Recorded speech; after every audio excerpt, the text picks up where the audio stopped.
Good afternoon everyone. Ayan, kahapon pa nga ito nilaga ng aking anak.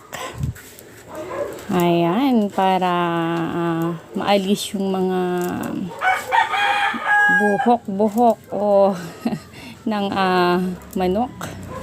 Ayan, talaga naman pinaaral ko yung aking anak pagkatay ng manok. Ayan. Kahit masama ang loob, ayan, napilitan. Oh. Napilitan ng anak ko. Talaga nagdadabog pa yan. Ayan. Nagkudkud na nga si Papa ng nyog para sa lulutuin namin ngayon for today's video. Ayan. Ang lulutuin namin ay adobo sa gata na native na manok.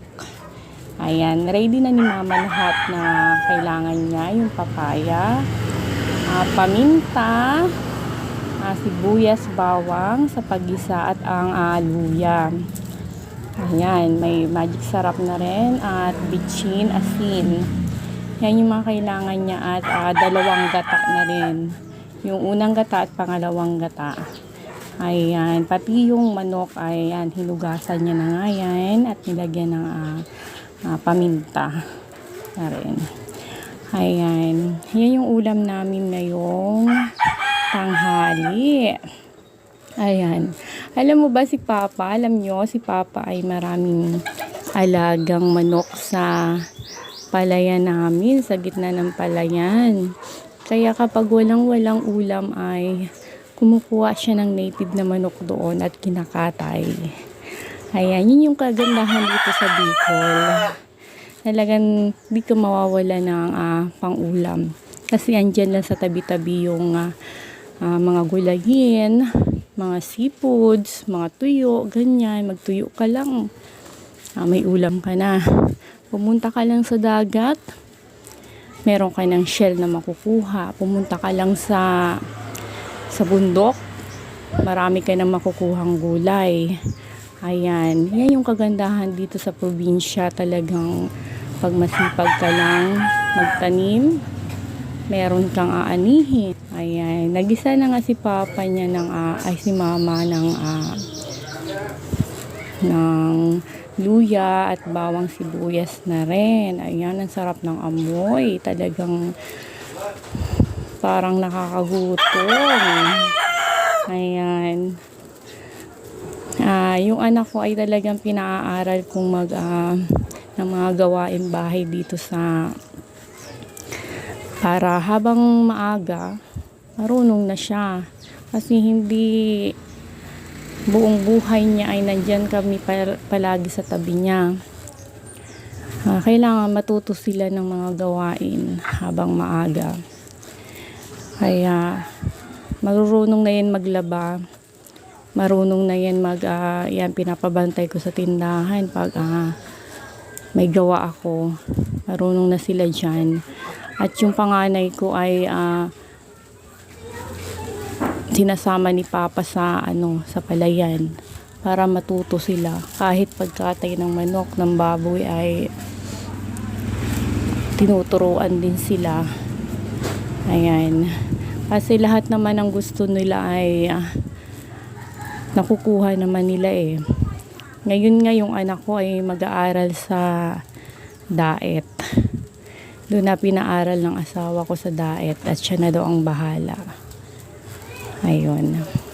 Ayan, nilagay na nga ni Mama yung mga food seasoning. Ayan, yung magic sarap, bitchin. Ayan, papalambutin muna yan. Ang manok kasi medyo matigas. Ayan, talagang ilang minuto talaga yung pagpalambot para masarap nga naman. Malambot yung laman niya. At talaga namang masarap ang native na manok. Ginataang manok, inadobo sa gata. Ayan, pakasarap naman talaga yan. Nilagyan ni Mama ng paminta na rin. Para siksik talaga yung lasa. Saka wala na rin yung lansa ng manok. Mamaya yung sili, lalagay din yung sili dyan. Ayan. Yun nga, Doon nga papaaralin yung dalawang bata sa Mabini College. Doon na yung dalawang bata kasi pagdating ng asawa ko, siya na yung bahala magpaaral sa mga bata. Ayan. Isang buwan lang naman yung asawa ko doon sa UK at babalik din siya dito. Dito na talaga siya magpo-for good. Ayan. At ako naman ay dito sa tindahan nakatoka araw-araw. So, bihira talaga ako magluto. Pero pag ako nagluto, gusto ko kakaiba. Kakaiba yung aking mga niluluto. Minsan kasi nakakasawa rin yung paulit-ulit na ulam. Adobo, ganyan. Sinabawan. Gusto ko naman ay kakaibang panlasa. Ayan, ito naman talaga yung manok na adobo sa gata. Talaga namang masarap. Kahit naman paulit-ulit yung pagluto ay napakasarap naman talaga.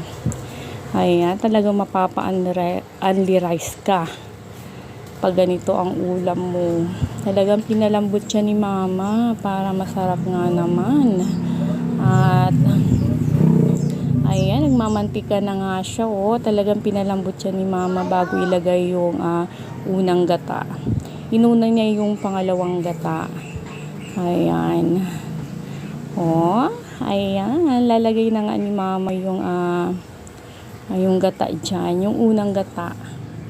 Yan yung unang gata para palambutin muna yung manok. Then, lalagay na rin niya yung papaya. Gulay na papaya. Ayan, nilagay niya na. At siset aside din niya yan, yung papaya, para hindi naman masyadong lumambot. Kasi papalambutin niya pa rin yung manok. Ayan, talagang malapit nang maluto. Malapit na siyang maluto. Ayan, sira na naman ang diet natin ito. Hindi nga ako nakapag-exercise ngayon at tanghali na ako nagising. Yung asawa ko ay bago ako matulog ay panay ang tawag. Mula umaga hanggang gabihan.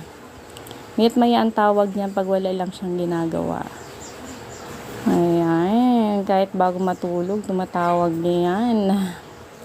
Kaya puyat ako kasi magkaiba yung aming oras. Magkaibang oras namin. Dito sa atin ay gabi. Doon sa kanila ay umaga, baliktad. Kaya mapupuyat ka talaga pagkausap mo. Halos ayaw nang putulin yung pag-uusap. Parang miss na yung isa't isa. Ay nako, ayan na. Malapit na ngang maluto.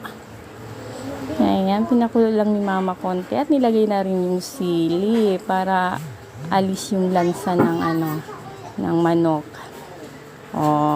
Ayan. Okay na. Okay na po siya. Ayan, sarap ng kain natin ngayon. Ngayong tanghali, adobo sa gatang manok. Tara, kain po tayo. Ayan, luto na nga. Nagmamantika na siya. Yung gata. Napakasarap naman talaga. Native siya. Native na manok. Ang sarap tingnan. Talaga naman masarap si mama ko magluto ng ganyan. Halos si mama nga po yung nagluluto dito sa bahay kasi nga ako dito nakatoka sa tindahan namin. Ako naman dyan lahat. Ayan, talaga naman. Ayan si Papa. Hindi na nakapagpigil ay talagang grabe na naman yung kain niya. Luhay Papa, taba ka, ma-high blood ka. May sili pa. Kinakain yung sili. Thank you for watching everyone.